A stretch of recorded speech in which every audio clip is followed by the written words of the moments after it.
In this video, I'm going to show you how to add money to HankoTrade. Now, the first thing you have to do here, you want to go to the Funds tab on your dashboard and you want to click on Deposit. Here, you want to select what crypto you want to deposit. So to add money, you want to select any of these. I'm just going to go ahead and select Tether, which is via the Ethereum network over here. And then you have to select your trading ID, so the account you want to deposit on.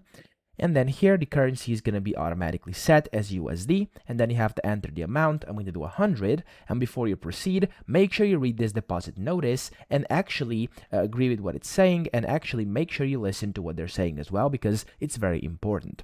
Here, click on the proceed button, and what then is going to happen is you're going to receive your wallet, to which you basically have to send your USDT or whatever you selected. So here, you could of course go to any of your exchanges where you actually hold some of your money in crypto, and then depending on which crypto you selected, you can just go via that chain. Here it's going to say which network I want to use, and then you can go to like wherever you're holding crypto, so Binance, Coinbase, maybe like Phantom, Trust Wallet, whatever you have, and then you can just send from that wallet onto this wallet via the send button, and then inside the receiving wallet, you want to copy this address over here, and then you can just track your deposit. It's going to take a few minutes to actually arrive, and when it does, you'll be able to see your money on here on your HankoTrade account. So that's how to deposit and add money to HankoTrade. I hope this video helped you out. If it did, please subscribe to the channel and help me out as well.